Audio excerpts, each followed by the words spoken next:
provide space for students, school administrators, and the community at large to speak openly about ways our office can support.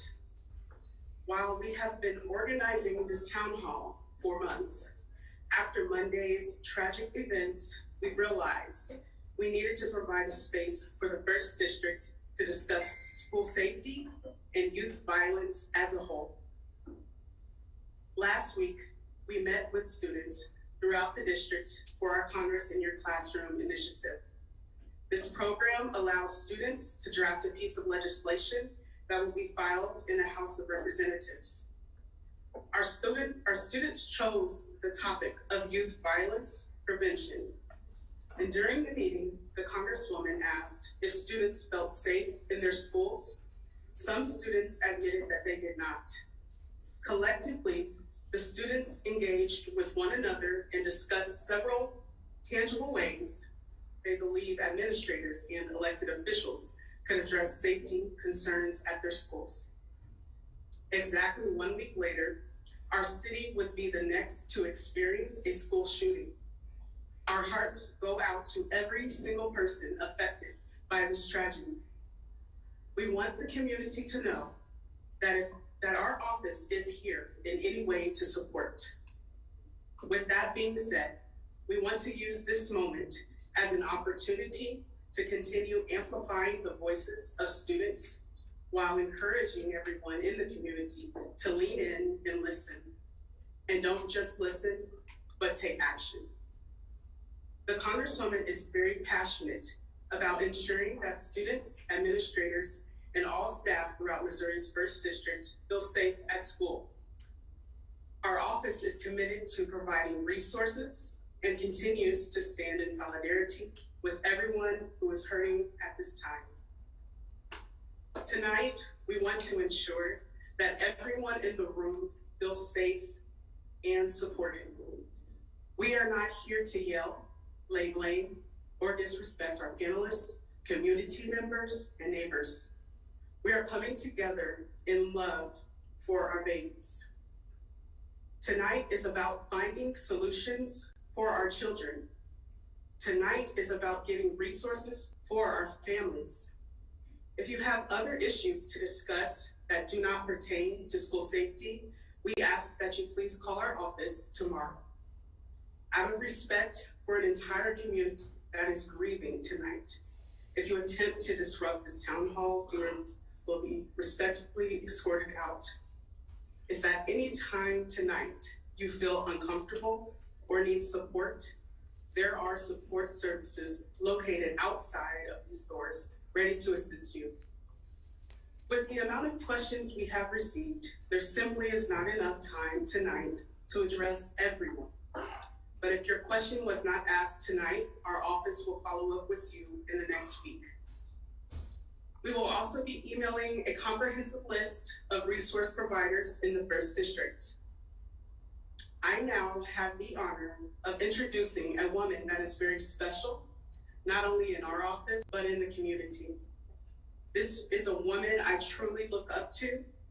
She is a mother, pastor, nurse, activist, and author. She is beautiful inside and out, and is definitely the change we all wish to see in the world. Please welcome the Honorable Dr. Congresswoman Cori Bush.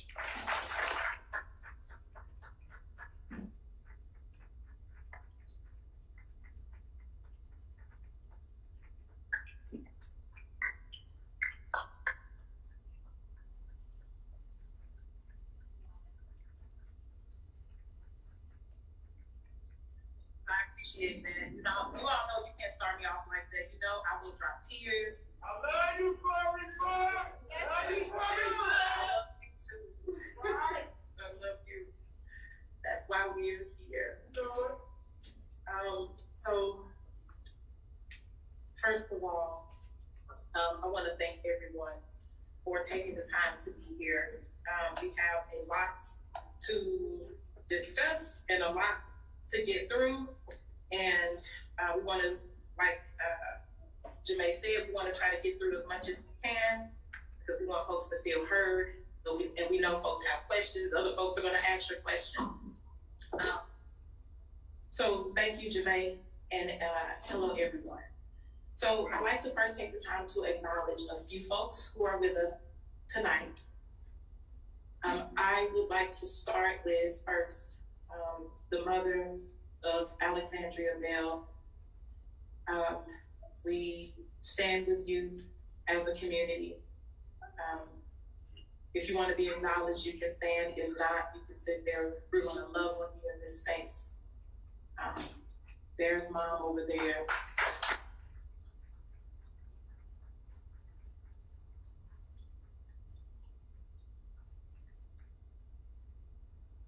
We support you. We want to wrap our arms around you. And there are plenty of resources in this room of folks that are willing to help you and connect with you tonight. Yes. That's what this is for. Yes. That's what this is for. The words can't express our deepest condolences. And as we said, we say, enough with the thoughts and prayers. I can't say prayer don't work, because prayer does work. So we pray, but we don't pray with our feet, and we don't pray with our hands, and we don't pray with our mouths. For your family and for all of those that were affected.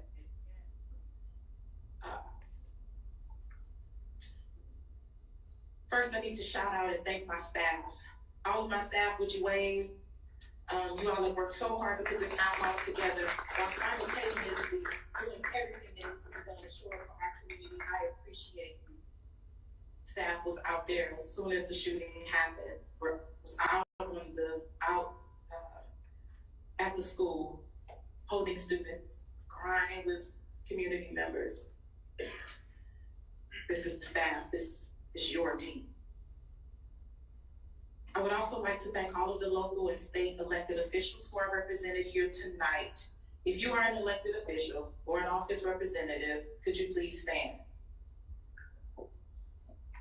Your presence here tonight shows us not only that you care about St. Louis, but that you are committed to using your elected power to bring change. So thank you for being here tonight.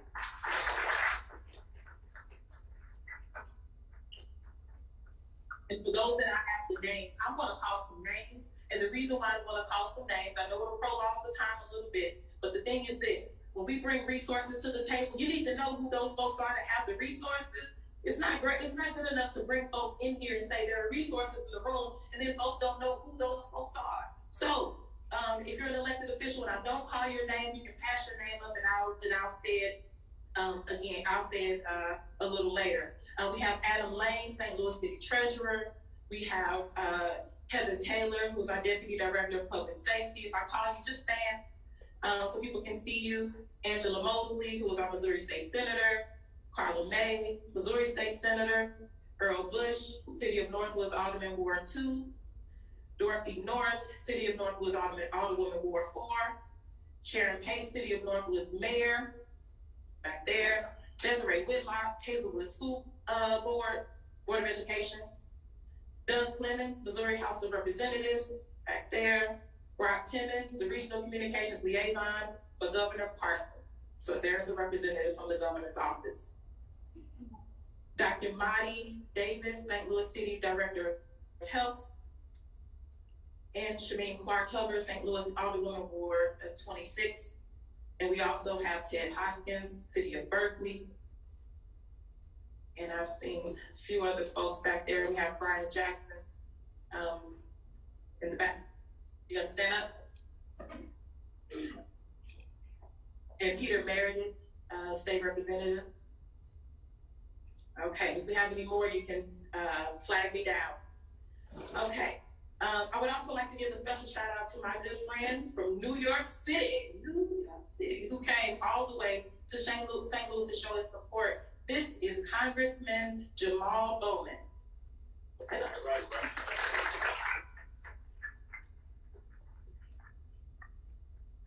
Congressman Bowman, first of all, he reached out because he heard about what happened and he wanted to support St. Louis. That's first. He also is the vice chair of the House Committee on Education and Labor, and has been an ally and a partner of mine to fight to rid gun violence in our schools. So thank you for being here, Congressman. Next, I would like to thank our local clergy and community faith leaders who are here with us tonight. If you are clergy or a faith leader, please stand.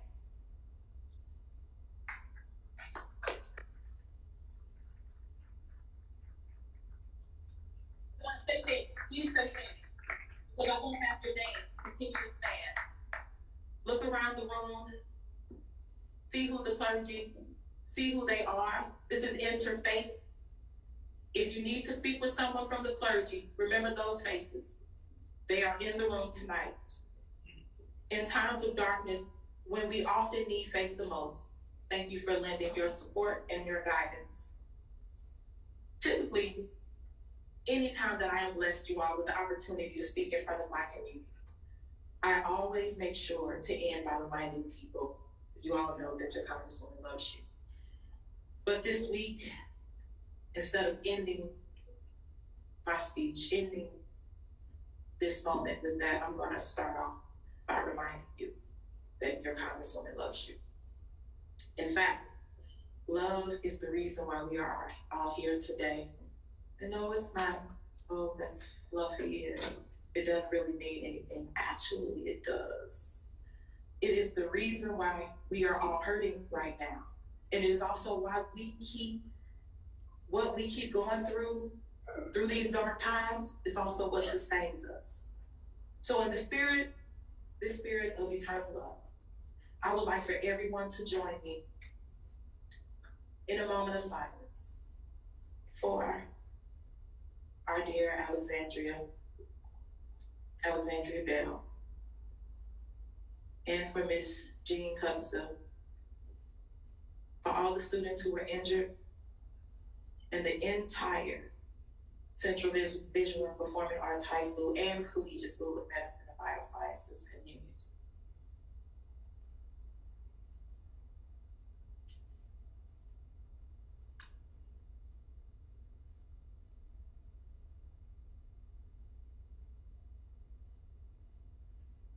Thank you. Our community has witnessed an act of violence that no neighbor, no parent, no child should ever have to experience. Families in our community are feeling a kind of pain that no family should ever have to feel. Children in our community are left with trauma that no child should ever have to carry. I would once again like to thank our first responders, our teachers, our faculty, those who responded swiftly to the situation on Monday, and those who helped get folks to safety. Their bravery, your bravery matters. Your bravery saved lives. And if we have any of those folks in this room, we invite you to stand.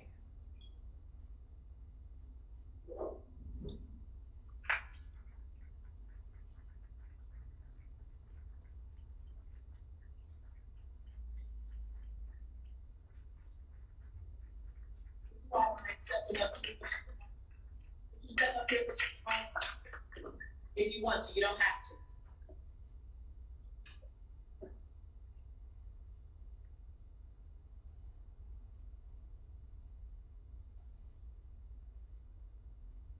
Heroes in our community, heroes from our community.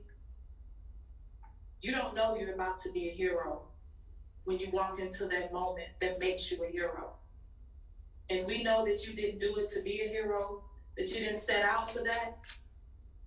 But we honor you, the lives that you saved, the legacy that you saved, because when you save one, you save families, you save generations, you save communities. You all, you did that work. We honor you. Can we stand and honor you?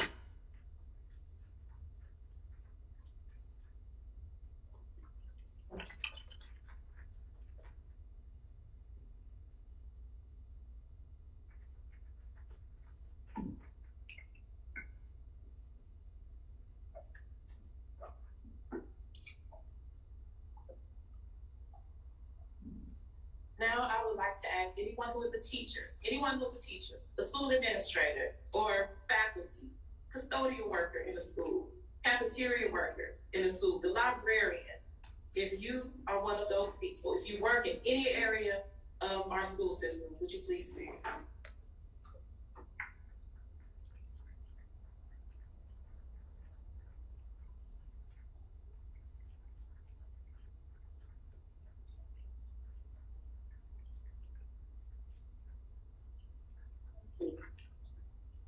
We live in a reality.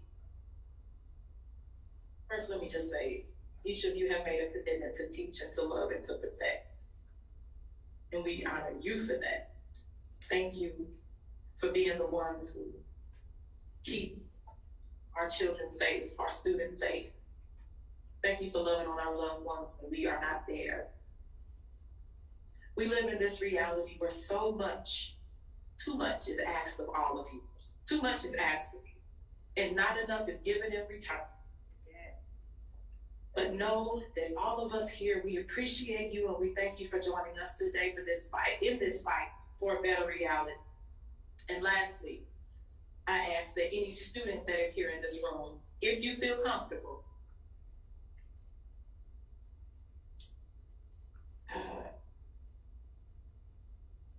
if you want to stand, you can stand. If you are a student,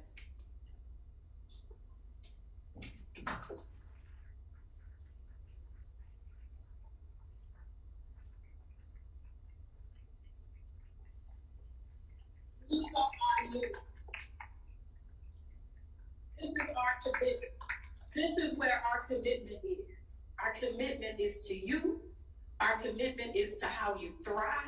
Our commitment is to making sure that what you have, that everything that you have, actually, let's start with that you live a dignified life, that you prosper, and that's in our hands, and then the baton passes to you, but we got to equip you for that baton. So that's what we are here to do. Thank you all for showing up. Thank you for being here, and thank you for standing. I want to say to each of you that I am sorry that we live in a reality of bulletproof backpacks and constant active shooter drills.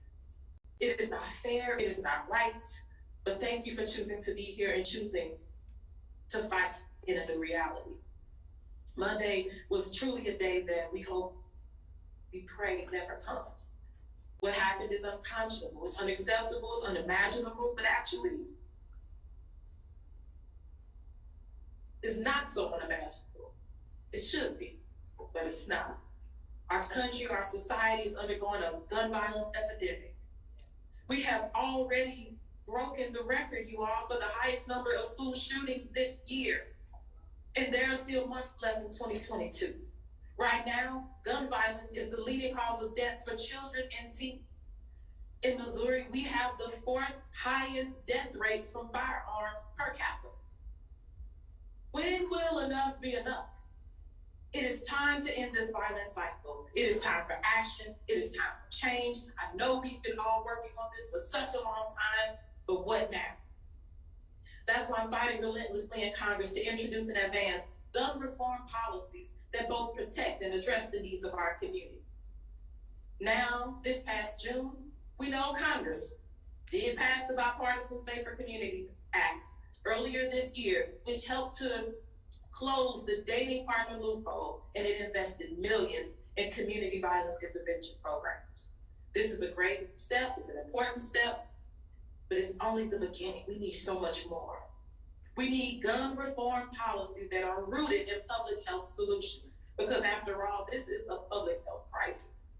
We need background checks on every single gun sale, every single gun transfer. We need to enact red flag laws. We need to ban assault weapons. Yeah. We need to stabilize, and that's what each one of these actions individually will do. Because gun violence, it is preventable.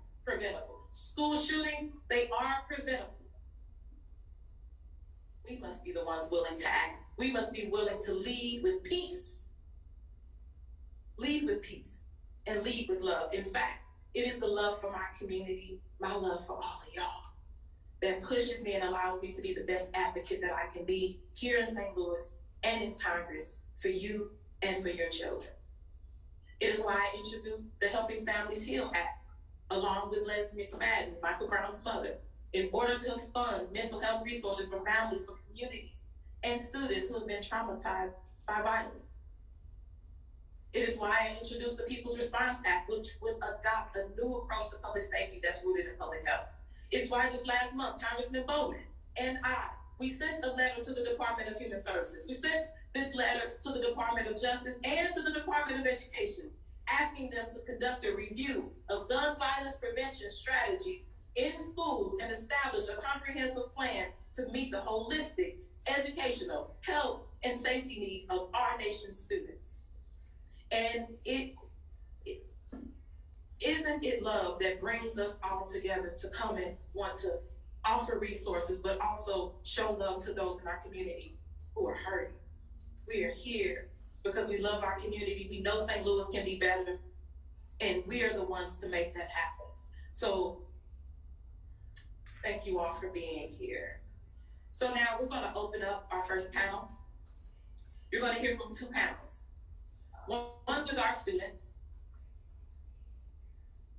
and one with our school administrators, who will answer students that you all, the audience, have submitted, whether it be online or in person here today.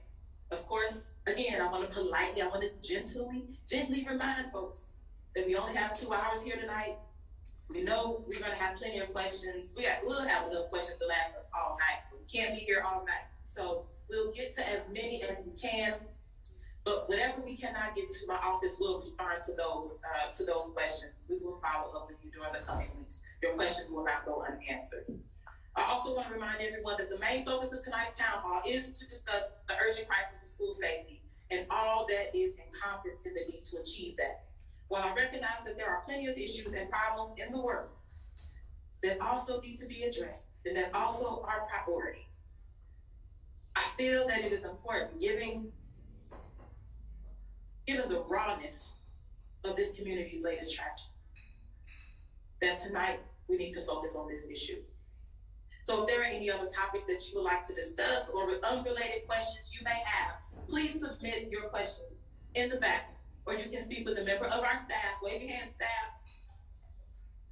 Again, tonight, my focus is on helping our community heal and move forward.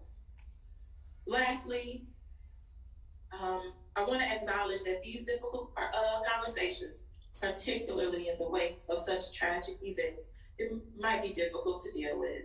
I want to remind everyone here that it is okay to not be okay, but it is not okay to hold it to yourself. Come on now. We have mental health professionals who have graciously lended their time and their skills here tonight,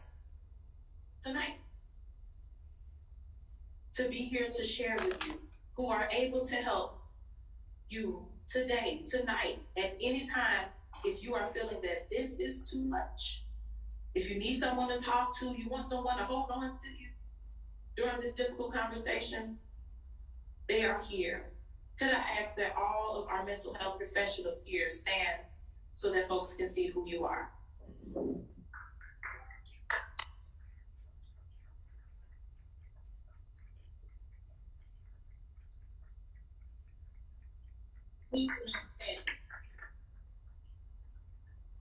Many of them are located in the back of the room. I know you're up here, but many of them are located in the back of the room, so that if you feel like you need someone to talk to during this conversation, you can go around to the back in the whole room, tap them on the shoulder, or look, wave at them, and then they will be with you here today during this conversation. But they are also available to meet with you outside of this conversation. They are here for you. They came to be here with you, for you tonight. Thank you all.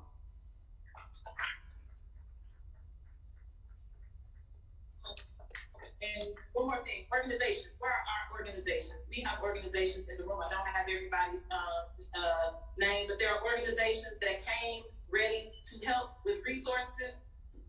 These folks have tables that are outside the door. They are here with all kinds of resources to be able to help if you are in need on tonight. So they will be out there at those tables right when we are done. My hope for tonight is that this time I will provide everyone here with a space to reflect on whatever you may need, whatever the grief, the trauma, wherever you are on your healing journey, and to consider where you want to be, where do I want to be, or maybe even where do I need to. So together, with our open minds, being deliberate on how we can move forward, we'll hopefully achieve that tonight for ourselves and for our community. Now, what we're going to do is get started with our students.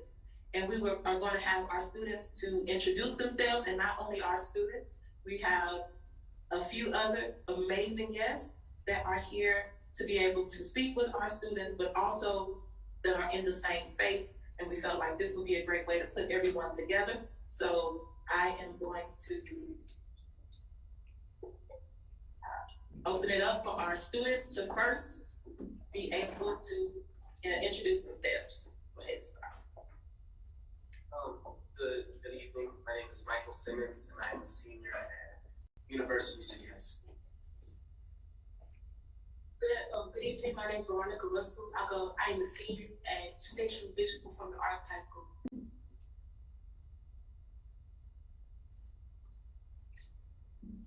Good evening. My name is Abraham Blue. I am a junior from Maple Ridge High School. Good evening, everyone. My name is Precious Berry. I attend Ripley Barnes High School. I'm a senior.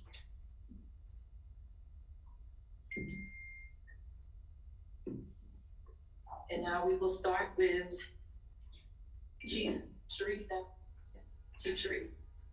Chief Dennis Sharif, Chief of Northwest Police Department, 35 year veteran, former president of National Black Police Association.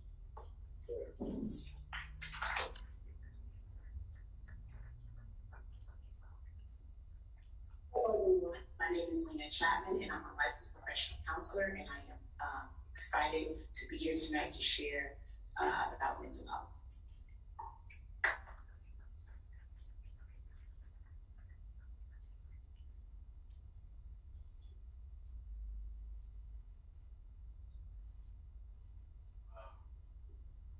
My name is James Dickerson, and I am the father of a beautiful, joyful, amazing little girl named Spirit Butler, who recently passed away in August. And so, yes, I'm here as Spirit's voice.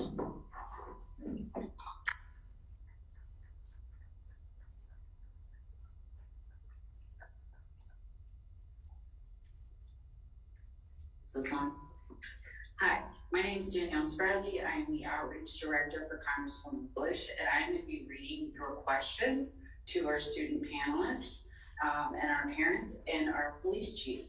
If you have any other questions or comment cards, if we could get those over to the white table to make sure that we get as many questions as we can get asked today.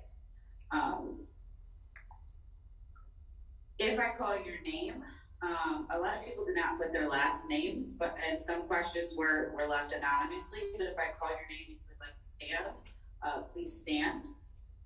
Our first question is from Annette. Is there an Annette in the room?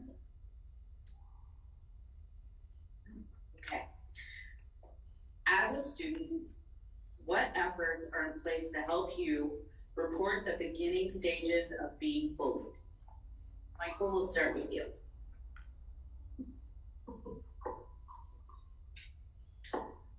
I would say in University City, we are very blessed and very lucky to have such a strong community. And I think that community is the beginning stages of reporting bullying.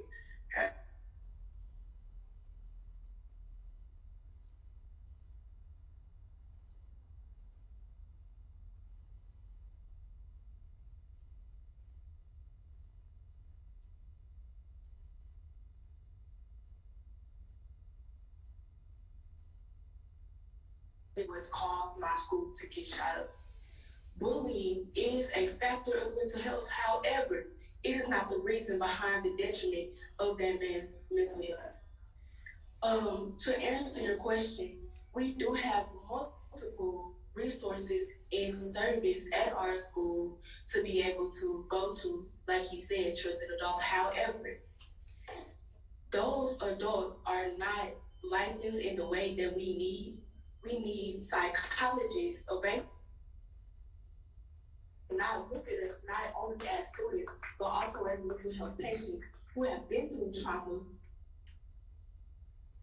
and are facing trauma still even. Okay.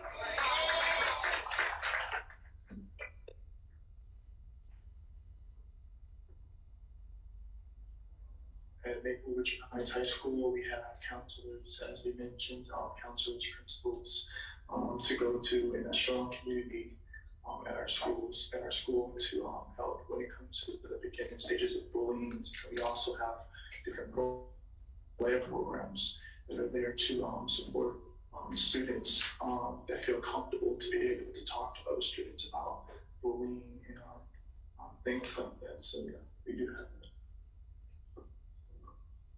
At River Gardens High School, we have a lot of trusted adults around, such as our social workers, such as our therapists. We just started a new initiative called the Restorative Justice Program that we focus on mental health trauma, anything that's going on in the child's life that they may need to speak up on, any type of disparities that's going on between different relationships among students. So just being in River Gardens High School, it's a sense of community, sense of connectivity, allowing us to be ourselves, allowing us to not be okay when we're not okay, allowing us to express our feelings to our therapists and those trusted adults. All right, thank you. Our second question is first for our law enforcement officer, but then I'm also going to ask the students their thoughts on it. As a law enforcement officer, what do you think are necessary actions to curb youth violence in St. Louis? One of the problems that we have in our community is that our kids are filled with misunderstanding and built up anger. The anger stems from them not being able to vent. When they go to school, you expect for them to get an education, but how can they get an education if they're angry and upset?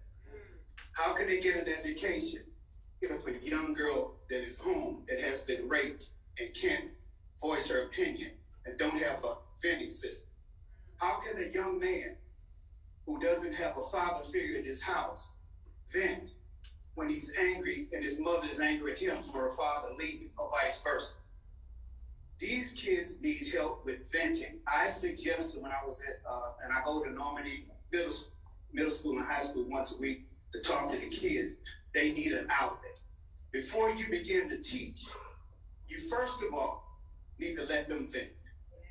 You need to take 20 minutes, 30 minutes to let them vent before they teach. You can't expect them to learn and not be able to vent. If a show of hands on the young people of color, how many times at night you heard gunfire? Show of hands. How many times you heard the police cars go by? How many times did you heard a friend of yours have been shot? And if this continues, it becomes a norm where they feel that they have no feelings because it continues and continues and perpetuates itself into hatred and misguided information and love for self.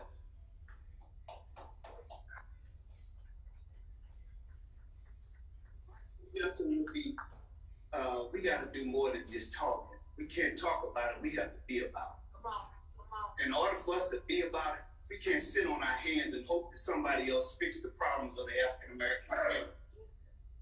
We have to fix our problems.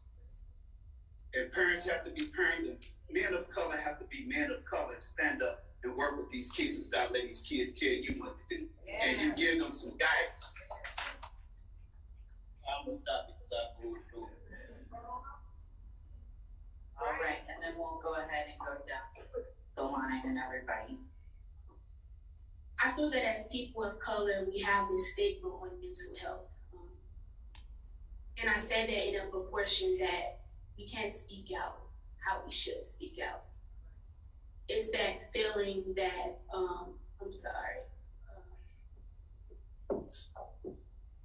it's that feeling that you can't let out what you want to let out because you're scared that people may look at you a certain way. It's that stereotypical thing that people of color try to put on each other and the other races try to put on.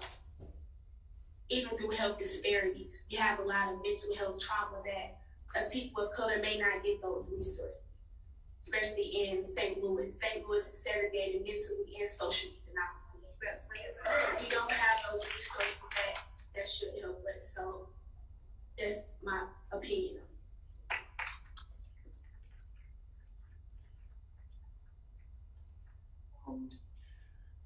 Many are looking for solutions, many are looking for change. Those are things that we are looking for.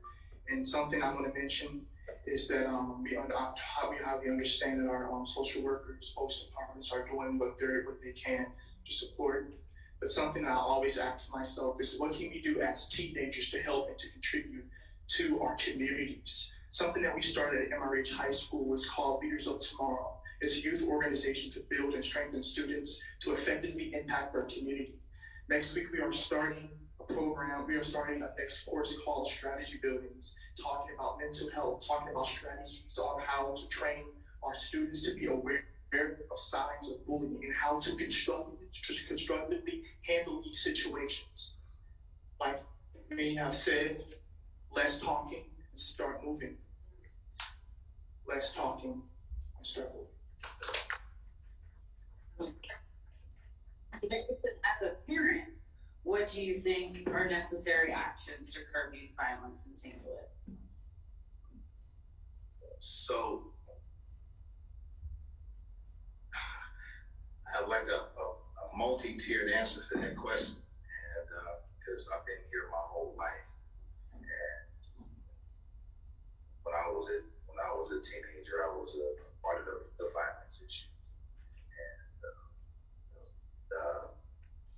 as an adult, I've done everything in my power, from working in the community all through the 90s, shutting down 71 crack houses, and only for another one to pop right back up, to trying to redirect gang members, and then in the 2000s, focusing on my entrepreneurial endeavors, because I realized the best way to help the poor is to not be one. So I had to start focusing on trying to get myself up financially so that the people will listen better. And that actually helps people, and I'm talking about people specifically, because we are all people. We all live in houses. The African proverb says that the ruin of a nation begins in the homes of its people. And so we are all people, and we all are having to deal with each other in different ways. I've noticed that there's been a decline in the love ethic that once permeated our culture. I've noticed that there has been a rise in the way that we see each other materialistically, and a decline in the way that we see each other spiritually. The connectedness on the soul level that we once had. You don't even hear the word soul that often. We used to have soul music, and I don't know what the kids right now. It's definitely not soul music, but I noticed that there's like a resurgence of some young people who I really like. I think that I said there's a multi-tiered answer, because it's not just one thing, it's a lot of things. A lot of things is the clergy who are still, telling the same story every Sunday. And I understand why he does that, because you want to, keep people focused on the salvific benefits of that story. But then there's other stories in the community that other people in the community that don't even connect with that story anymore. How do you make that relevant? There's clergy, there's the police department. Black people in St. Louis do not trust the police. That's why the people in St. Louis kill each other, because they solve their own problems. There's the police, there's the parents, people like you and me. My daughter's spirit, if you didn't know, was bullied in school, and she, as I said, she was a happy, joyful child. And she was that person that would show up in a room and not know you and say, "Hey, everybody, let's do this." And she'd take over the room with her happiness and want to spread it to everyone. And in Riverview Garden School District, they didn't respond to her properly when she came up against, mean girl spiritedness and all of those things. And right there in the classroom, the kids were, being recorded it with their phones in the class. And there's, camera evidence from multiple phones from several incidents I've seen now that I didn't know about, of teachers not stopping it from happening because the phones are the kids' property. So I'm saying that there's that, and then there's other things. And my daughter's joy was taken from her. And on August the 8th, she hung herself in her closet with a scarf because she didn't want to go back to school anymore. She was on life support for 17 days until August the 25th, when she crossed over to be with the ancestors. It's I'm being propped up by the God of the universe, by the ancestors, with the whole spirit is now a part. Here to stay here and say to you that our issues are deep, and they're not political, but they are. They're not religious, but they're kind of related. They're not police, but they're kind of connected. This all really boils down to seeing each other on a soul level and respecting the humanity of our children. So, I have 10 children, and I've never, none of them, from the oldest to the youngest, ever heard me say one cuss word. That doesn't make me better than anybody else. But when I was a young man, I decided to experiment with something that I've done for 30 years from now. And I'm sorry, I could be wrong. I'm gonna stop. But is there a timer over there? I've been a speaker my whole life too, so I love talking. I want to say this real fast, and my close out, that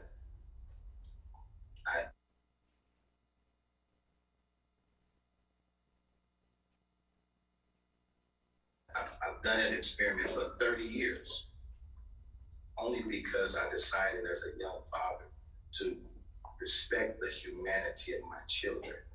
And what I've noticed throughout my life for the humanity of largeness, and I think that's where we have a big decline.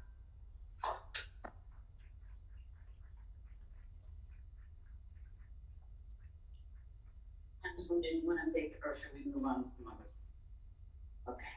Lena, as a therapist that works with children, what do you think are necessary actions to curb youth violence and safety? So, first of all, this is a very difficult conversation. And I think we just need to acknowledge that for a second. People are literally, like, I can feel, right? And so it is a loaded question, but of course I'm going to keep it short. But if you can look around this room, parents, adults, and really think about that we want to be the solution for our kids, and think about what can I do to support my children? Because we can send them to counseling, but how many of us are actually receiving that mental health support ourselves? And so we can have all those resources in schools and things like that, but until you make it real in your home, instead of just sending the kids and you go, there's family therapy, couples therapy, children play therapy, all different types of resources for our community. And it's time to get this thing started. Tonight needs to be the change. And like someone said, let's not just talk about it, let's be about it. Make those phone calls. Make those phone calls. Connect tonight. There's plenty of therapists in this room. And yes, it's you. It's you too. You need the support too. And if we can get the support as adults, then we can be there and be a support to our children. Now, obviously, the schools need, I'm gonna make sure I have time. Obviously, the schools need, like, more programs and group therapy. And I would even suggest, honestly, a mandatory class on mental health first aid. So they know what that looks like. They know what the symptoms of depression, anxiety, schizophrenia, and all those different mental illnesses look like, and how to support other people and themselves with it. So that's where it starts. So it starts with us as parents in our homes, having those conversations. How was your day? How are you doing? How are you feeling? And being honest with yourself to do the work in your home and be the example.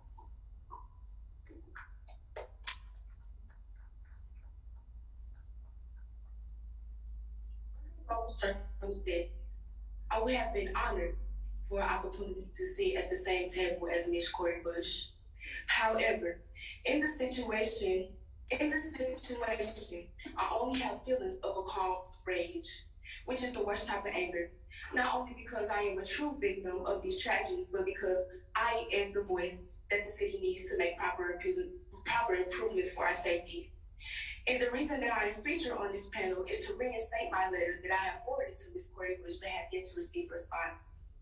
In my letter, I discussed the faulty gun laws that have cost my comrades their lives and the stigma on bullying, how it profoundly affects our community, and the integrity behind CPA and the SLPS school district, who are doing the most that they can do to restore our sanctuaries back to what it was. I also want to make a couple points that bullying is a trauma response. Mental health can deteriorate from other sources besides bullying, as I said before. And bullying also implies that it was the children's fault that brought the tragedy onto us Monday. However, let's also point our fingers towards the faulty laws that they have put in place that allowed an 18 to 19-year-old boy to get his hands on an assault rifle. I'll continue to read my book. Dear State Representative Cori Bush, Mayor Tashara Jones, and Public Safety Director Daniel Isom, and other political officials representing St. Louis. My name is Veronica Russell, a senior at CDPA and a prominent leader in both dance and the council. I go back in my home, my school, Central Visual Performing Arts. I am writing this letter to communicate my deep feelings on a consistent pattern that I used to witness and now have become part of the story. I would also like to come forth and speak politically about issues such as gun laws in Missouri, the continuous school shootings, and backlash that my school faced, and grief from my fallen peers. The severity of our story has even reached the White House, and they are discussing how to retaliate after such a tragedy. However, as citizens of St. Louis ourselves, it is imperative that we act first before the White House. Before I express my reasoning behind my cause, let's eliminate all race theory because this is not a conversation that is a black-white crime or white crime. It is a problem that concerns every single one of us, and there is no room for bias or ethnocentrism. The purpose of bringing to your attention is to encourage stronger legislation behind those who be given responsibility to bear arms. The Second Amendment of the United States Constitution states, a well-regulated militia beyond being necessary to the security of free state, the right of the people to bear arms shall not be infringed. If you analyze this statement, it is undeniable that it was solely for the security of one's livelihood under well-regulated and reasonable account. However, after a amount of research, I have find that the gun laws for Missouri are far more lenient than the Second Amendment, that it allows a 19-year-old boy to get his hands on an assault weapon under no malicious, under no life-threatening circumstances.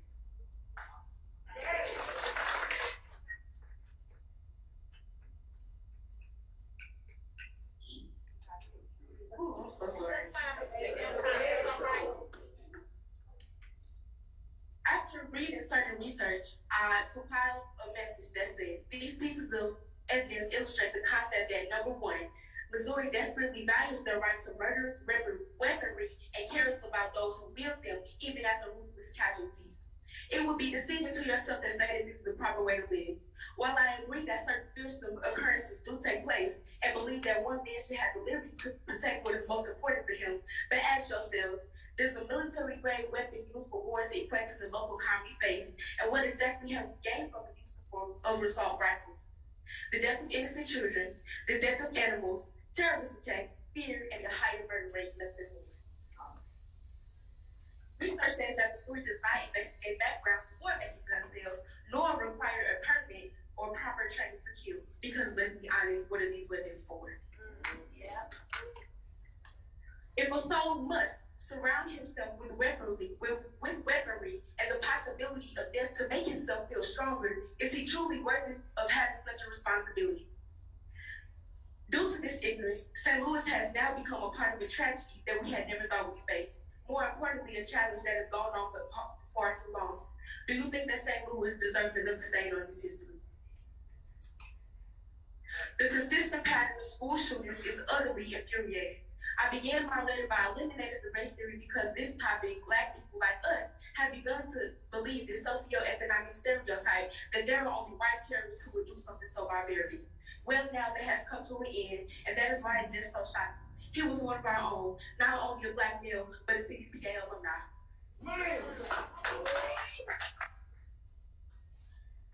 I am not using this argument of mental health awareness to justify his actions, but I'm trying to make you aware of what we can do to prevent something like this ever happening again. It is beyond race or law. How many children must lay there in their lives? A simple change of hearts, change of words, and change of perspectives can save so many loved ones. Lastly, before a certain backlash engulfs my school in flames, I will speak on behalf of my comrades, Central student body, and the alumni. I think I speak for all of us when I say that we are beyond hurt, beyond shocked, and beyond traumatized. Central was a school for all creatives, and here we made it our priority to be heard and be seen in whatever way you express it, and now by one foolish boy, that sanctuary has been taken from us. No words can ever reiterate what the school meant to us before screams filled our classrooms and bullets flew through our halls, before Alexandra and Miss Kushka's lives were stolen and there were bloodstains on our Bobby Dance floor.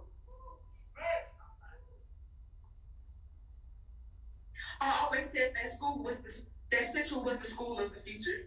And this is fact because students have created a bond amongst not only themselves, but the teachers, officers, administrators, and even SLPS representatives alike. As CBPA, we know that everyone has their own battle to fight, from race, LGBTQ+, gender roles, feminism, sexism, and mental awareness. And we make it known that we know your struggle and you believe in your truth. And we have worked hard for their reputation class after class that action to not forget the memories that we have created.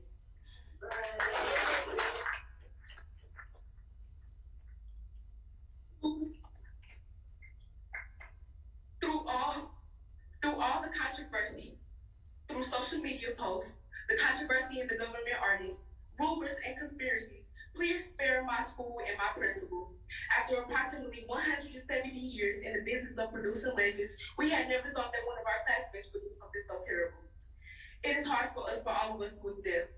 Though it may be easier to succumb to the negative frequencies of hate and violence, let us use this pain to remind our hearts of what it feels like to lose.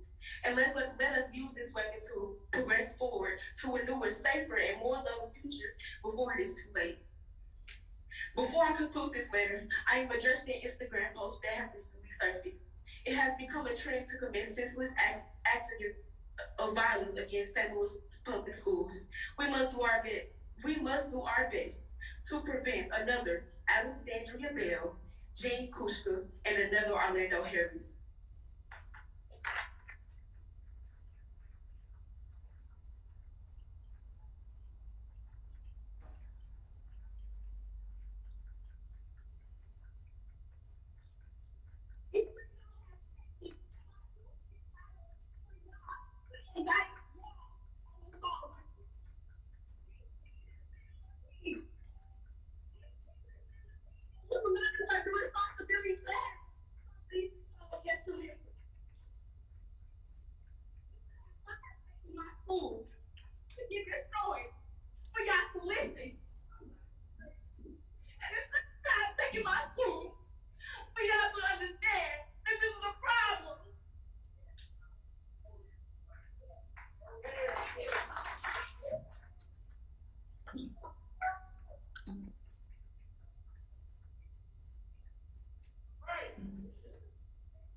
We will look for your letter. I have it. What'd you say? Okay, so Asia got it today. Okay, so it hasn't gotten to me yet, but she got it today. Okay, so but thank you for speaking it here. And let me also say that in Congress, we have pushed for exactly what you were talking about. I'm not on the state level, I'm on the federal level, and we have pushed for those things about. We passed those things. Our problem is that those things aren't passing in the U.S. Senate. The U.S. Congress has passed those things. We're pushing for those things. We don't believe in 18. We don't believe in 19. We don't believe in 20. But it's not signed into law by the president until both houses pass it. So that's but now on the state level, you got state level folk in here right now that have been fighting, and we don't have enough of them because we don't have enough Democrats. They are fighting. Wave your hand so you can see those are your state reps back there. They are fighting to get this done. So they haven't. I want you to know those are the folks. You can talk to them afterwards so you can see exactly what they've been doing. But I want you all to know, and I want the other students in here to know, they have been working hard to try to get this done. We not only are we fighting that, we're fighting folks who take money from the National Rifle Association because they use that money to benefit the death squad. We're not only fighting that, we're fighting against all of these loopholes in Missouri that allow for not only for people to be able to purchase the guns, but that stop our police officers from being able to do their job, to be able to get, we're fighting against so much of it. So just know that those things are happening. I'll personally reach out to Mayor Jones to make sure that she has the letter, because we want to help you. We're not, we are working hard to make sure those things are done. Our fight right here in this state, though, it is on our state level. We need our Republicans to step up and care about everybody in our community, not just their numbers. And thank you for what you said. Let's hold folks accountable. We really appreciate your voice. Yes, it gives me your voice. So we're gonna have one more answer for Michael, and I thank you for that. And I also want to let you know, we are in no way blaming any students or bullying on what happened on Monday. We had already had this town hall scheduled because we had had a lot of bullying issues throughout the district. We are in no way blaming y'all, and I want to let you know that before you leave today. It just happened, and we got a lot of questions about bullying because we had already planned this town hall months before. Michael, I'm going to let you do one last answer, and then we have to transition to our administrator panel. First and foremost, I want to commend Veronica on her strike. Yeah.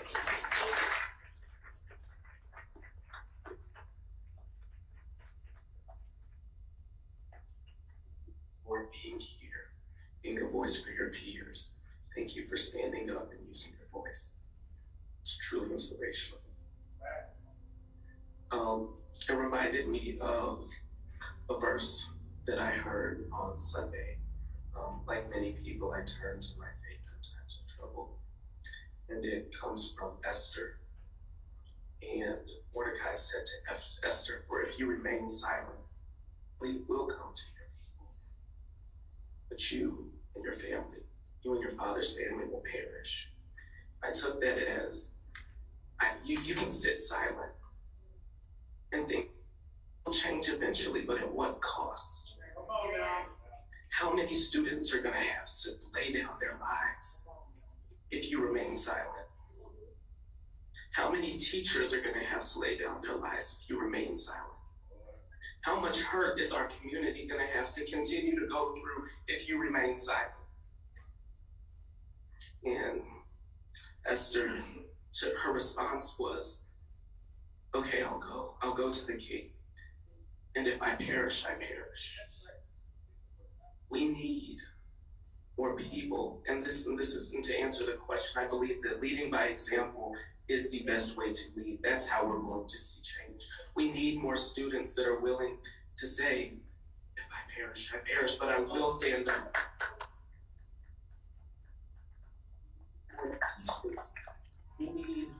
representatives, we need more elected officials to say, no matter what the consequence is, I'm going to stand up for my people. I'm going to stand up for my community. I'm going to speak out against violence. I'm going to stand up against bullying. No matter the consequence, if I perish, but you will hear my voice every step of the way.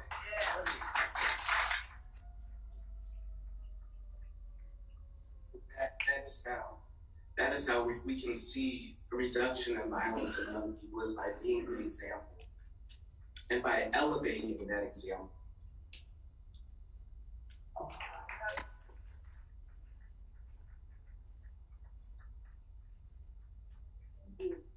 All so much.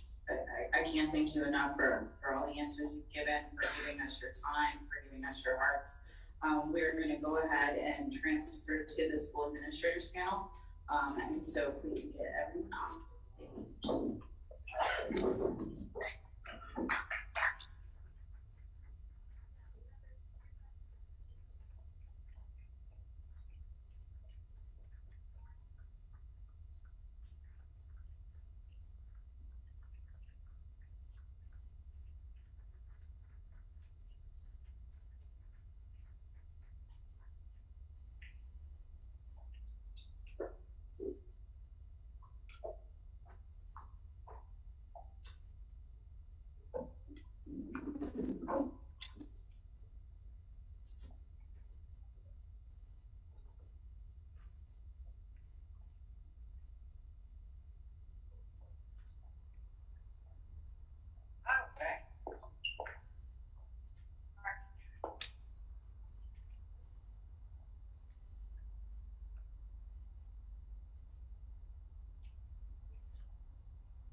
Good evening, everyone. Thank you so much, Congresswoman Bush, for allowing me to be here this evening. Thank you, St. Louis, for allowing me into your space. I'm Congressman Jamal Bowman. I represent New York's 16th district. That includes parts of the Bronx, New York, and parts of Westchester. I'm here as the Vice Chair of the Education and Labor Committee and a member of Congress. But I'm also here first and foremost as a parent. Parent of 3. My oldest is 21, my second oldest is 12, and my youngest is 8, 8-year-old girl. And every time something like this happens in any part of the country, dropping my kids off to school the next day is always one of the hardest things I have to do. Prior to going to Congress, I was in education for 20 years. I was a school teacher, elementary school teacher, a high school guidance counselor and dean of students, and a middle school principal for 10.5 years. So when this happened, I heard about it, I immediately reached out to Cori to ask if it was okay for me to come down and just be here as a support in any way possible. For school administrators, for teachers, for everyone who works in our schools, and obviously parents, this is our worst nightmare. And it was something that I dreaded every single day as a middle school principal. So I'm just here to be a support in any way that I can, and to share some of my background and share a few answers. I think the students pretty much covered what we need to get done. And the bottom line is we just need to get it done. And nothing's been happening for several decades on this issue. And that's completely unacceptable. And for me, I ran for office for one main reason. The year before I decided to run, 34 kids died within my school district. 17 died by suicide. And no one was talking about the trauma that our children were going through, and no one was bringing resources to them, nor their families or their communities. And for too long in Congress, not just in Congress, but elected officials have allowed our kids to be expendable and certain communities to. Well, that's why I ran, and that's why Cori and I and many others in Congress are fighting for what we need and what we deserve as people, period, as human beings first and foremost. So I wanted to introduce our panel of administrators and then ask a few questions for them to answer. We have from the St. Louis Public School District, Alicia Sonia, school board member. Where's Alicia? There you go. How you doing? Matt Davis, school board president. From Normandy School District, we have Dr. Cheryl Harris, assistant superintendent of student services. Cheryl here? She's out in the audience, out her box. Oh, okay, thank you. From the Florissant School District, Dr. Joseph Davis, superintendent. There you go, sir. From the Hazelwood School District, Dr. Darren Slade, deputy superintendent. That person here? Oh, my bad. From the Riverview Garden School District, Dr. Joylyn Pruitt Adams, superintendent. And Jamar Porter, assistant director for safety and security. Is there anyone I didn't mention? The young brother right here. Can you introduce yourself? Good evening, everyone. Don't feel sorry to talk back to me now. Good evening, everyone. My name is Raekwon Strickland. I am a member of the student representative on the Board of Education. I was here because I came to support that beautiful young lady, Miss Veronica Russell, who spoke a good word today and spoke her truth. I am also a senior at Central Visual Performing Arts High School, where a tragedy happened on Monday to Alexandria's family and to Miss Kushka's family. Thank you for sharing such beautiful souls. I can't imagine what you're going through right now, but I have great relationships with both of them, and I am honored to have known them. I'm honored to be a student at Central Visual Performing Arts High School. There is no other school like Central Visual Performing Arts High School. So I'm honored to be here. She asked me to sit up, and you need me, I'm doing it without. So I'm going to ask a general open-ended question. I would like us to go down the line and respond. We're going to start with Ms. Sonia. Sonia, thank you very much. Ms. Sonia, can you just speak about school safety in general in terms of what you have in place to make sure students remain safe, not just physically safe, but emotionally and psychologically safe? And where are some of the gaps that need to be closed, and maybe how to close a few of those gaps? The first thing that I would like to do is actually, Veronica, when I heard you talking and you were sitting here and I heard you, I just always want to make sure that I'm telling, our people, but especially our young people, that you don't have to apologize for your rage.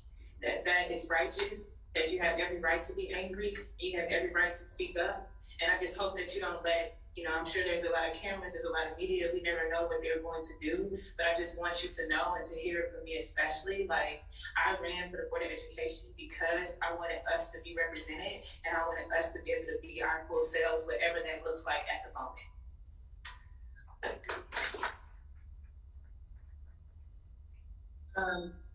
As far as school safety, and I'm very glad that you phrased it as holistic safety, because I think too often when we have conversations about safety, in St. Louis Public Schools is an 80% Black district, and so especially when we talk about what safety looks like for Black children, we tend to only talk about it in terms of policing and surveillance. And so I think it's very important that we start off by understanding that safety is it's not policing, it's not surveillance, it's really a sense of I'm okay here and I have the right to exist here and I'm not under any threat.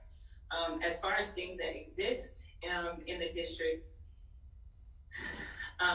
there is, we have a student support office that, they do everything from assistance to families financially.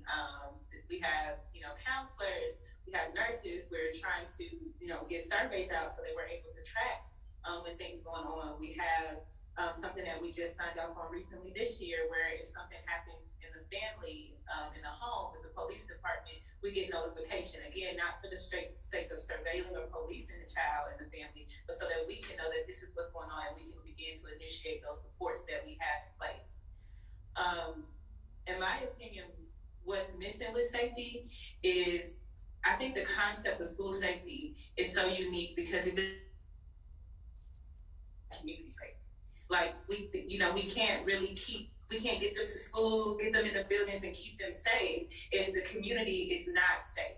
And so I feel like a part of the problem is that sometimes it is like no school district, not even a district like St. Louis Public Schools, can do this by ourselves. And then I also think for us, I wanted to make sure I looked up that 20% of our children are unhoused. And so how are you safe if you do not have housing?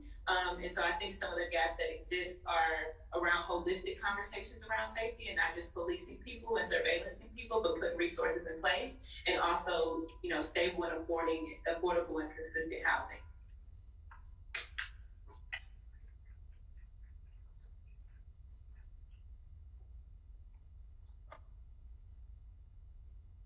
Florissant, and this is my 29th year in public education. I've been a teacher and principal for many years. I moved here from North Carolina back in, my wife, my son, and I, in 2015 after Michael Brown was killed, being a product of a single parent home. My mom, 17 when she had me, those Black women raised me to be the person that I am because of their faith in the Lord Jesus. And I think that, when you talk about school safety and having been in this for so many years, not just as a superintendent, but also as a father, you carry this with you every day. One of the things that's important to me is to always be in school and be present and be close to the people that we do the work for, and that's our children. And I often find myself in schools trying to figure out where we can do better. And I just want to say to Michael and Veronica and Abraham and Precious, how powerful your words were just a few moments ago, because student voice has to be at the center of the work that we do. To educate children well, education certainly is the business that we're in, but it's not void of the mental support they need in order to show up to learn what they need to learn. So as a teacher, principal, and superintendent, we have a lot of the structures in place. Security, we have a security system. I actually met with our director just yesterday. We have to revamp what we have in place, having learned from what happened just Monday at Central BPA. And I think the piece that is really important are the relationships. Because often when things happen in our schools, we find out about those things because of students. Because of the many of our students who have the courage to speak up and say when something is wrong. But we need more more stronger relationships. I heard someone say a minute ago, I think it was an African proverb, that a community falls when, I forget where it was, but I think it all starts in the home, basically. And I think that's important to have strong community in our, strong homes rather in our community. But I think the other piece, and Veronica raised it, and many of the other students raised it a minute ago when they were speaking, and that is we need, and Lena mentioned it, we need mental health in our schools. We need therapists in our schools. And so I take responsibility for where we are.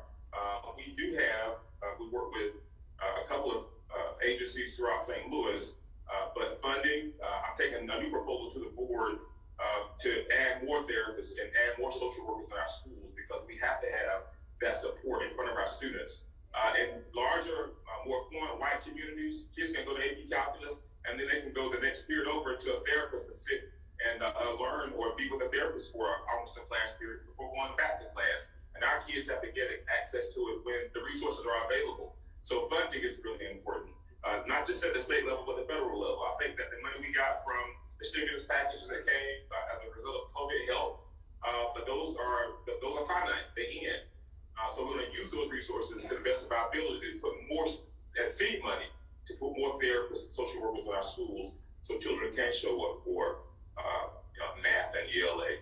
But I'll end by saying that there's a lot missing. But I think the most important thing that's missing is community, because we separate ourselves by race so often.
And the young sister said that this is not about race.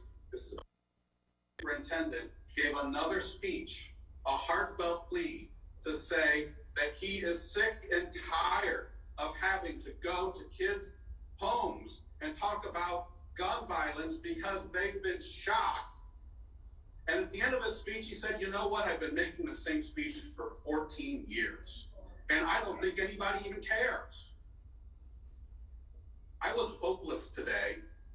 I was hopeless today because I felt the same way. I didn't think anybody cared. I didn't think anybody was going to listen. And I'm like, well, what are we going to do? We were told that we did everything right in terms of security on Monday. Everything right. How can that be? That everything went right and 3 people are dead, 7 people are in the hospital? That's not right. So I have hope today, Veronica, because of you. I have hope because we cannot let you down. We cannot let you down, Ron.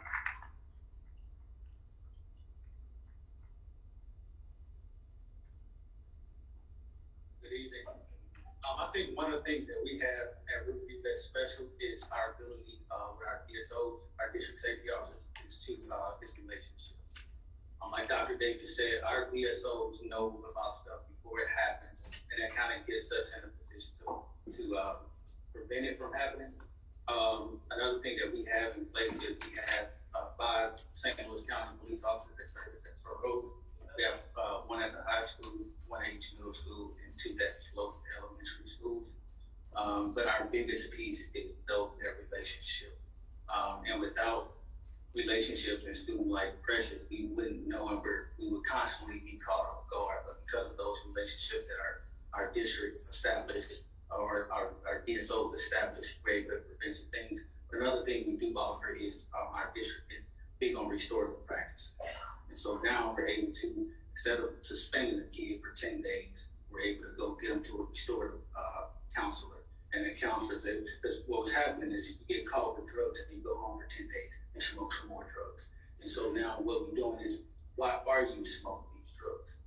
What help do you need from us? And I think it takes a community effort, not just the school, not just parents, not just the student, but us as a community as a whole to fix our problem.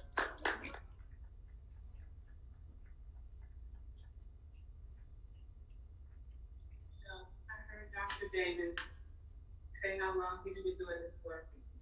This is your 46th. So I've seen a lot. Before I speak, I want to say to Mr. Dickerson, as the new superintendent, the current superintendent, we're going, I am so sorry. So sorry for your loss. I know that does not help, but I want to say that to you. I'm serving 2 roles here today. One is the superintendent of Riverview Going School District, former superintendent of University City. And I say that to say that when you get a phone call from a district where you work, your grandson has been shot leaving school, I know the hurt that you feel. I could not protect my grandson, who meant the world to me. So I understand the need for school safety. Mr. Porter spoke about the things we have in place. I think Veronica and Precious and young people are hit home. Mental health, PTSD is real. And it's real for our students and it's real for our staff. We live in a world of uncertainty. You know, when I was coming up in the 50s, my mother could send me to school and know I was going to get home safely, and know that my community was going to support me when I got home. That no longer exists. When you send your child to school each day, you don't know what's going to happen. But let me say to you that there's no educator that I know who goes to school every day and says, I hope somebody shoots or kills. I hope that something happens on the way home. That's not what we're about. And so because in Riverview Gardens, we strongly believe in mental health, we have 3 restorative justice classrooms and restorative rooms at our high school.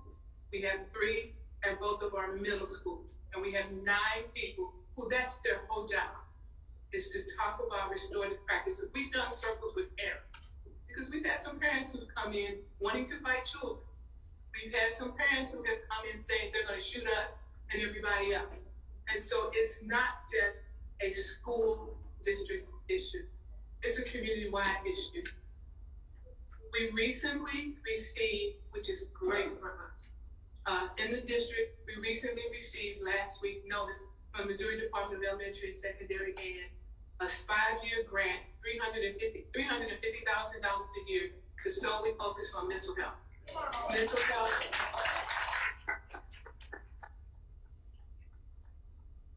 You're one of 3 districts in the state of Missouri. Kenneck is 1, Kansas City Public Schools, and Riverview Gardens. And we will be able to hire more social workers, more counselors, more interventionalists to really focus on mental health. We are also opening at our high school a site-based health center that is not only going to be open to our faculty and students, but members of our community. This grant, too, will help us offer support services to our community. And I don't know how much, my time is up.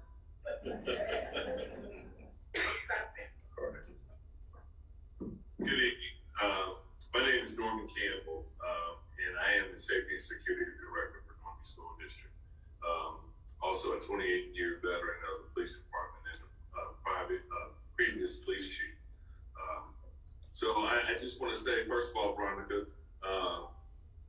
sweetheart, that was moving. I mean, what you said, your passion, your research that you did is inspiring. So I thank you very much for giving me hope tonight.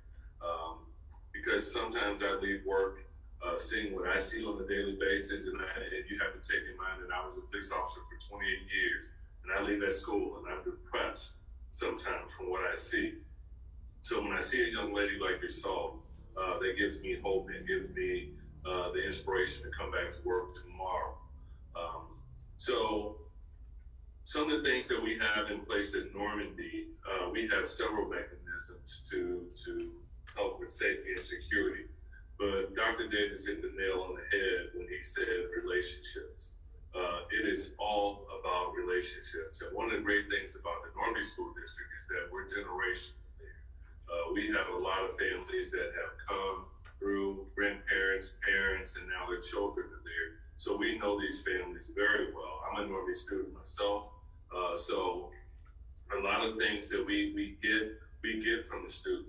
When I was on the police department, we solved a lot of crimes just from relationships. People come to us and because they know you and they trust you, then they're willing to give you that information that you need and confide in you. Not just about crimes, but even tell you what's going on in their own homes that maybe you can help with. And I know now that law enforcement and criminal justice is not about locking up people. It's about getting to the root causes, like this young brother said. It is about getting to the root cause of why you're actually smoking this weed, why you're committing this crime, why you're out after dark, who's watching you after curfew, and things of that nature. So we have several mechanisms in place that is supposed to be, help with curtailing all of the crime and mischievous behavior that we're experiencing in our schools.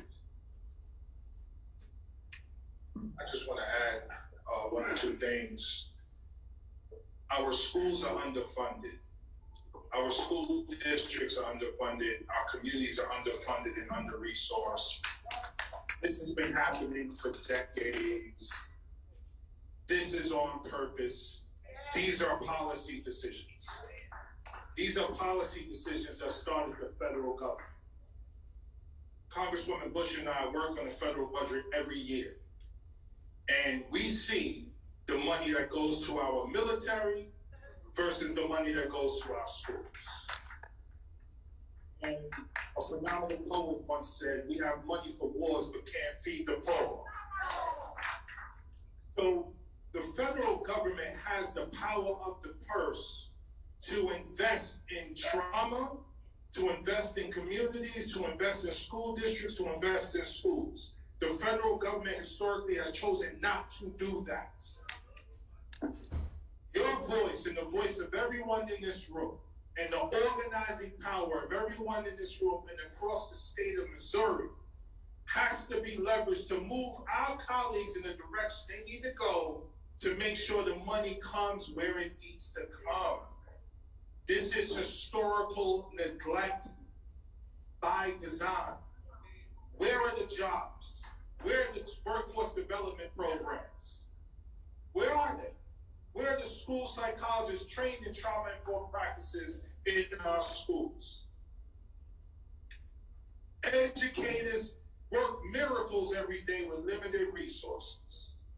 Imagine if we gave them what they need to unlock the unlimited potential of our kids. Our kids should be able to receive everything they need, period, point blank. You want to do dance, we got a dance program. You want to do sports, we got a sports program. You want to do the arts, we got that. You want theater, we got that. You want AP, we got that. Our kids are our most precious resource. If we don't invest in them, we don't have a country. We don't have a society, and we don't have humanity. Invest in our children, invest in our schools.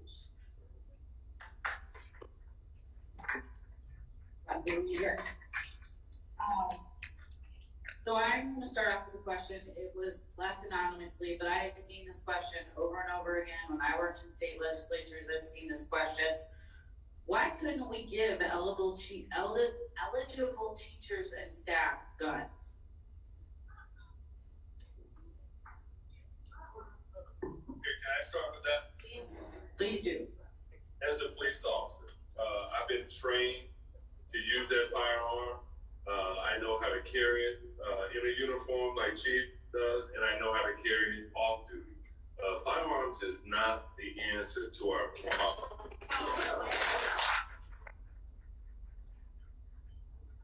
Even as a police officer, I am not a fan of guns. They're not the answer. When bullets start flying, the last thing you need is bullets flying back the other way from untrained people. So that's my answer to that. Yeah, I was gonna say absolutely not. I think that's probably one of the most ridiculous things I've ever heard. Period. Teachers are meant. I'm a math teacher. I want to teach math. I don't want to hold a gun. I want to make sure my children know calculus well, right? And I think what's important is I've heard it said, and I believe it.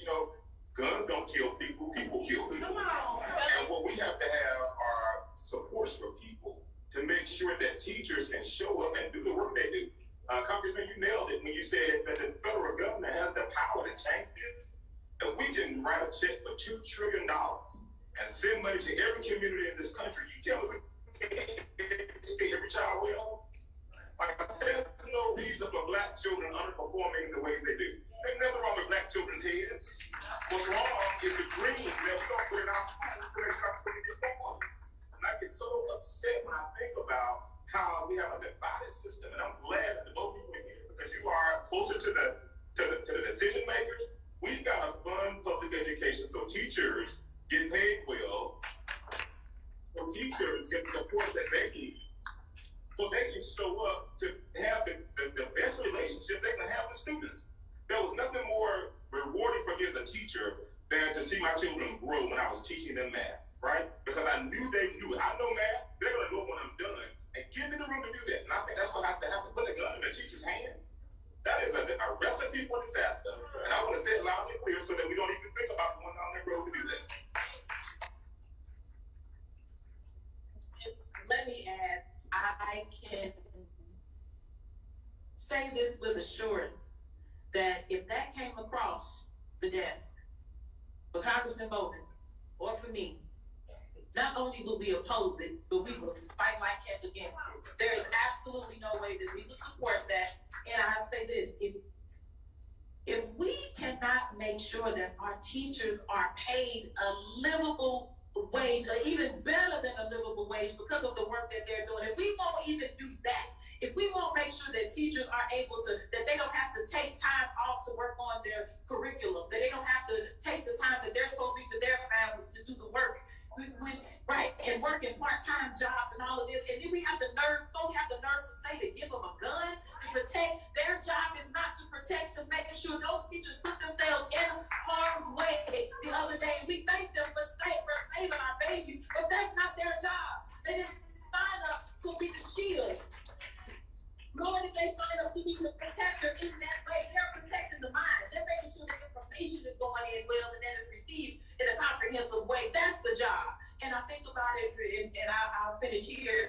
I taught early childhood taught it for about 6 years and then went into administration for the last few. So 10 years I worked in early childhood. And when I think about the work that we had to do when we were saving lives, it was because I had to get on the floor to do the high hook maneuver to get pop out somebody's hot dog. Like that was the extent of the work of saving the life that I needed to do. Catching somebody sliding across the parking lot, because they ran and they slid. But our teachers, when you cannot afford to take care of your own family, but you are doing the work to take care of everybody else's, how dare we as a society not make sure that that's done and then have the nerve to tell them to protect with blood.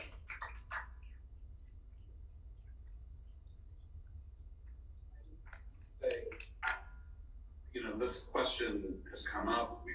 This question comes up all the time as school district policymakers.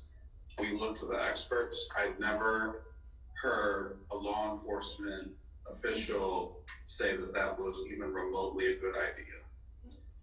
What I question is if someone comes and says, I wholeheartedly 100% support law enforcement, but I'm not going to listen to them on this issue.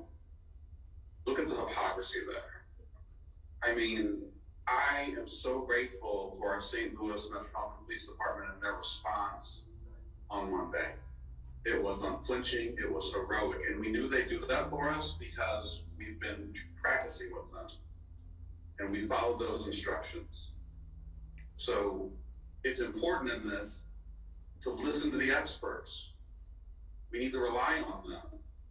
And, you know, there's a lot of always Monday morning quarterbacking, and some of it's just crazy. And we need to take a step back and do what we know is the right thing to do.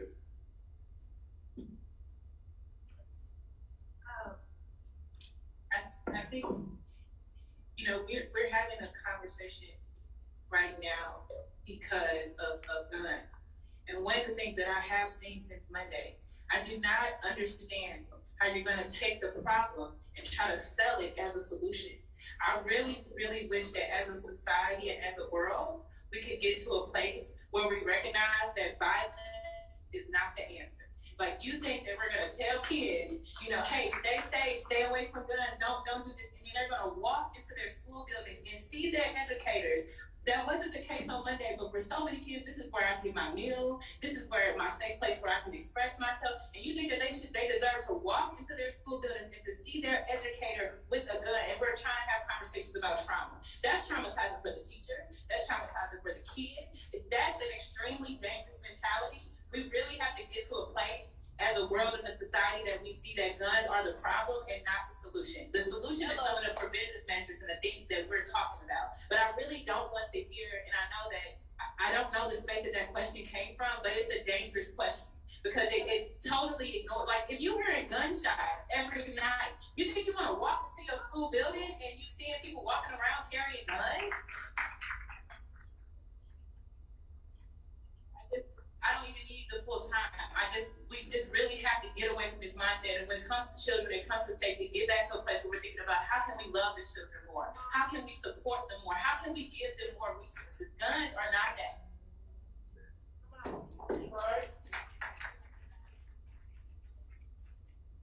When I was in college, there wasn't a course on the use of guns in school. It was about building relationships. It was about building the future. And education has evolved. We now do the social emotional, we feed, we clothe. Guns is not a part of that. Bullets don't have a knowledge of who they're shooting at. When first responders respond, they come in looking for an intruder. They don't know a teacher or a principal from any intruder. And if you give teachers a gun, I don't think any of them would take it, so let me say that. But if you offer them a gun to use, every time there's a fear, every time there's probably a threat, which we're all getting right now, that person switches into a different mindset. And there will be more students injured, more teachers injured, should that ever happen. But I say to you, there are some states who vote annually on whether or not teachers should have guns. I've worked them. All right, we've got time. Did anyone else want to answer that? My answer is simple, no. I think teachers have enough jobs. Teachers are already teachers, they're already counselors, they're already confidants, they're already friends. I think to put a gun in their hand just takes the humanity out of this education.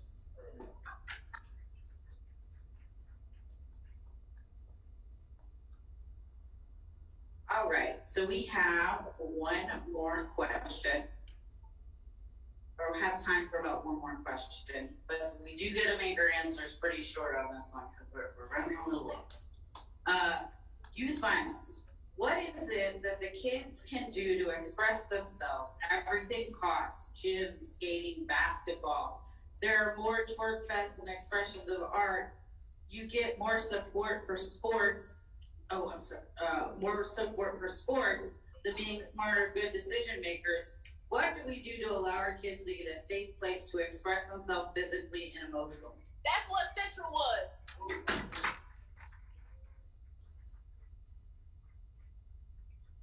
Spoken word.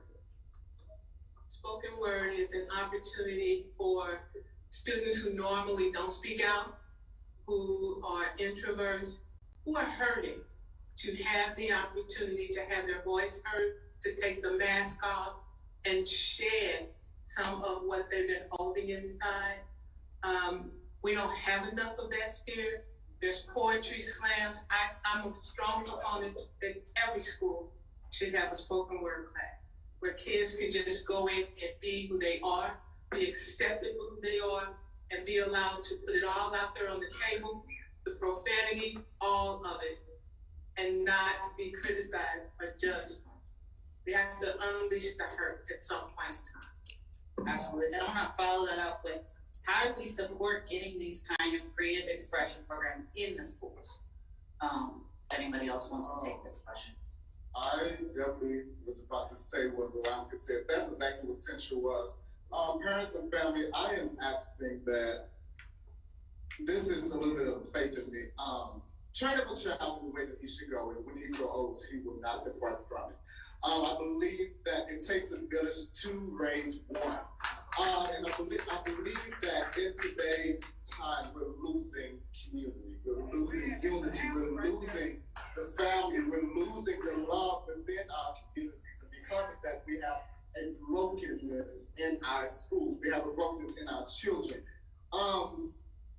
We talk about freedom in schools. It's exactly what Central was. I'm a singer, so if you don't mind, I was listening to this song on Monday morning before our school was shot up by an alumni.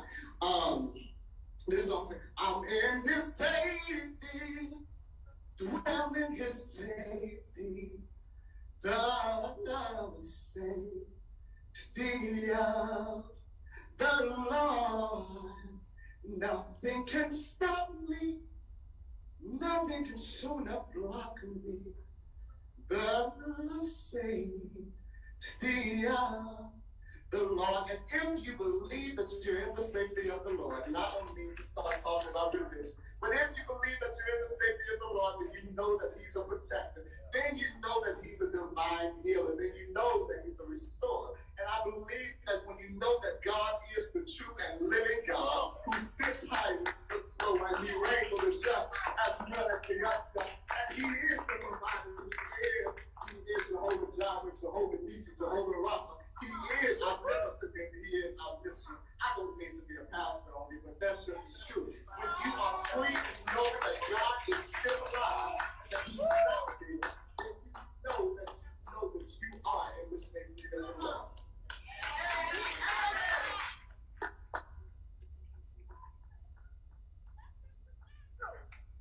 Amen, my brother. Yeah, preach. And I'll segue, I'm not going to preach, but I'll segue, because you spoke about the Father. And I think that's what's missing in our communities, our Black fathers.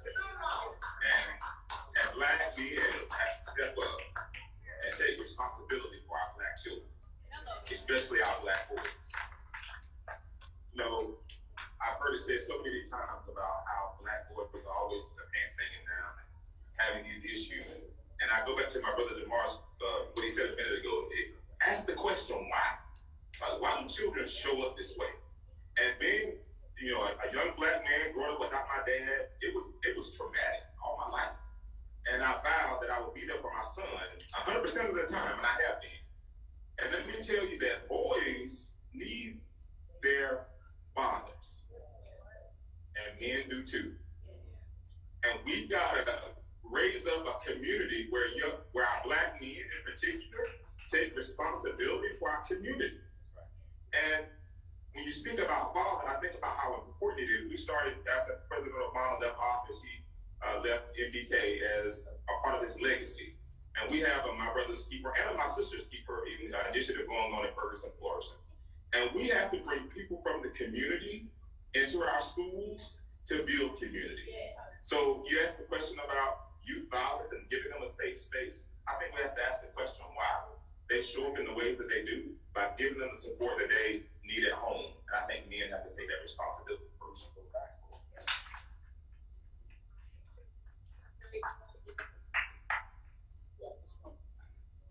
Just wanted to say something real quick. If we're gonna, one thing that we're doing, and I like the African proverb. So in other words, I think we need to get back to the African concept. A lot of our kids don't know anything about their history. And in order for us to change, we have to learn where you come from in order to know where you're going. Yes. So we need to go back to teaching our kids African-centered history. Come on. And I think that'll make a big difference in our young people.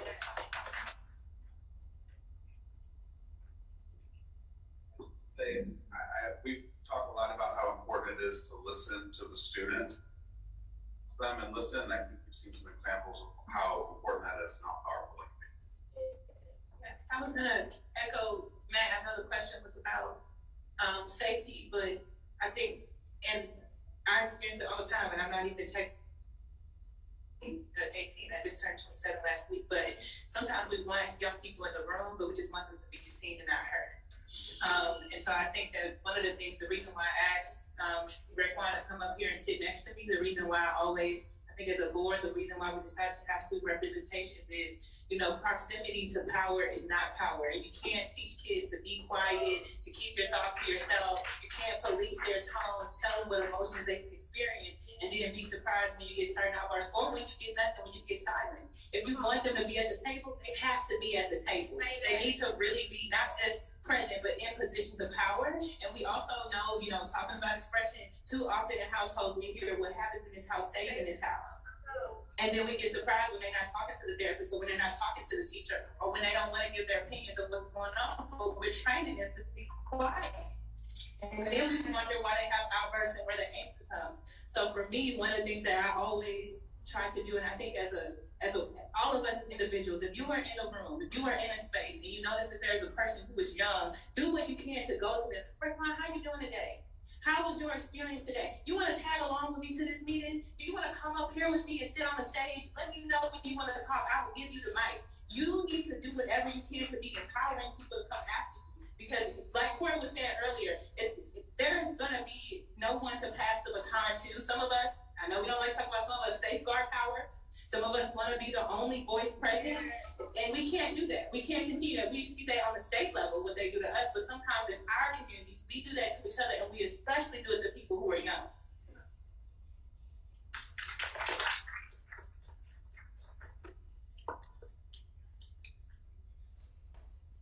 Did anyone else want to provide an answer? All right.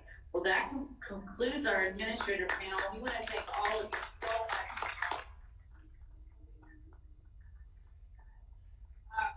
We're going to have and I'm going to everybody give our administrators a round of applause.